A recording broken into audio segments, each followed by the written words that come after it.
that's the problem, is that we create these scenarios in the world where you have to be evil to create and to fight against evil. And so it's almost impossible to imagine a human being who gets born into this world and lives in it without becoming evil themselves. Which essentially means that if you're going to bring children into this world, you're doing two things there. First off, you're making the fire worse. You're making evil worse. You're creating more evil in the universe. And then you're doing the second thing also, by the way, because what burns in the fire besides the world? The wood itself. So you're also sacrificing those children to become evil themselves. So in other words, nothing good comes from it. The world is made worse, and the people who are fed into it are made worse before they destroy it. And so it begs this question, and ethically, is it ethical to bring people into the world when we promise them nothing but hate, pain, and destruction? Yeah, there's hope and there's love, but those are reactions against the natural world, what the world actually is in its essence, which is evil.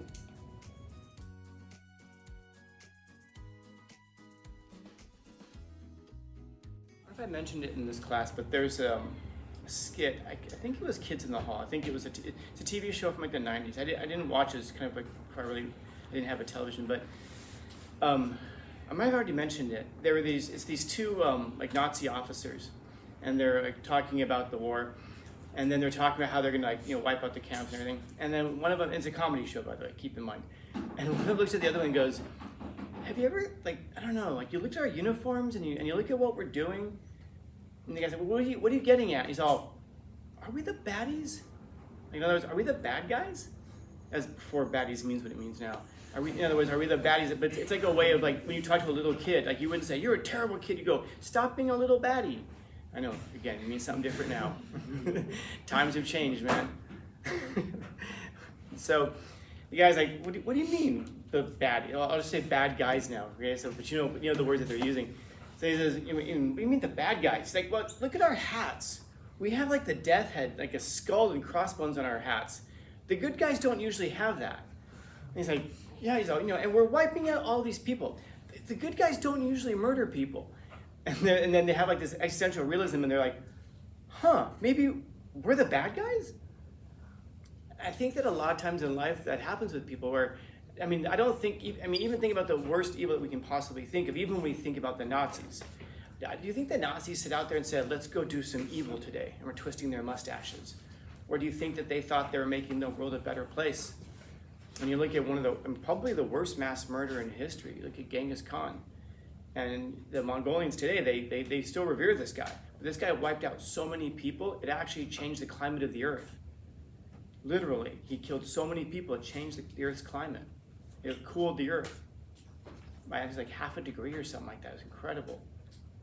Because people weren't breathing. Do you think the Mongolians set out and said, "Let's go do some evil today"?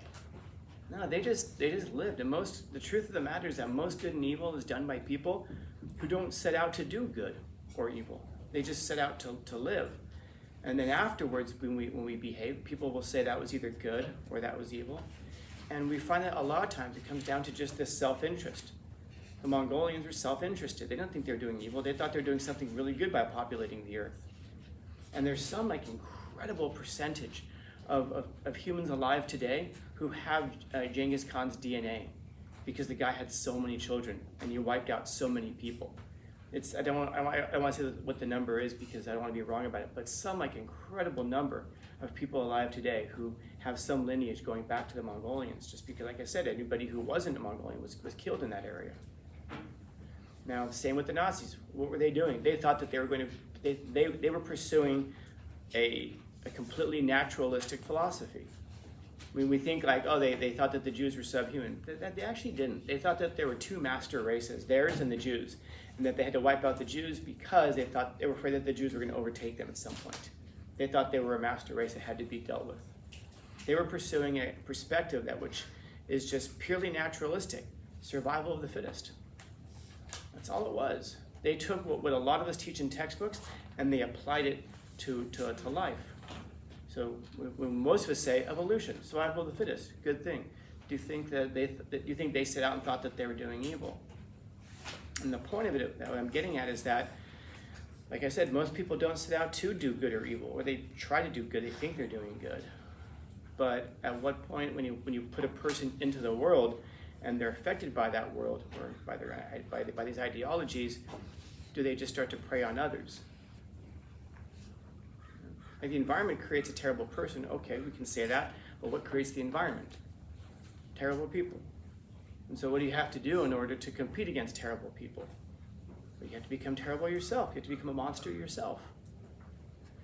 We look at, like for example, how the Nazis were dealt with. Do you think that they were dealt with negotiation and rainbows and cakes and sprinkles? No, they were dealt with horrible things. We look at, we firebombed an entire city, Dresden. Why? To punish them, to bring them to their knees, so they would give up. Do you think that the Japanese were? People say now, like, oh, the Japanese were going to surrender. No, they were not, dude. That's so silly. We have like some internal communications among the Japanese who said, oh, maybe we should surrender. We're not going to win this thing. But the emperor's like, there's no way. There's no way. We don't do that. In fact, they were arming people. They were arming civilians on the mainland, waiting for American invasion, which meant that we were expecting over 1 million casualties invading the mainland of Japan, because they were going to fight down to the last civilian. So what did we do? We dropped a couple of bombs on them. 80,000 people. 80,000 people. We killed, I think the total death was like almost 250,000 people with 2 bombs. And like, that was so evil. But that's the problem, is that we create these scenarios in the world where you have to be evil to create and to fight against evil. And so it's almost impossible to imagine a human being who gets born into this world and lives in it without becoming evil themselves. Which essentially means that if you're going to bring children into this world, you're doing 2 things there. First off, you're making the fire worse. You're making evil worse. You're creating more evil in the universe. And then you're doing the second thing also, by the way, because what burns in the fire besides the world? The wood itself. So you're also sacrificing those children to become evil themselves. So in other words, nothing good comes from it. The world is made worse, and the people who are fed into it are made worse before they destroy it. And so it begs this question, and ethically, is it ethical to bring people into the world when we promise them nothing but hate, pain, and destruction? Yeah, there's hope and there's love, but those are reactions against the natural world, what the world actually is in its essence, which is evil. And so bringing kids into the world, the anti-natalist position is, it's not just that you shouldn't do it, it's that it's immoral to do it. Because you make the world a worse place and you increase the level of suffering. And so it begs that question of, is it better to create to create a world that's full of evil, pain, misery, and suffering, or for there to be no world at all? Because when we talk about how we can destroy the world, you realize we can't destroy the world. It's not possible. We can't do it. But we can destroy humanity, for sure. And then once we're gone, the planet will recover. It'll be fine, eventually. And then we won't be here. And maybe at that point it'll flourish. But at the very least, at least we're not introducing more evil into the universe, and we're not destroying more lives. Questions, comments, concerns, complaints? Do you think it's ever like a good idea to make decisions for people? No? Okay. Yeah, because once you have like who here, I'm sure some of you guys asked to be born? Nobody asked to be born?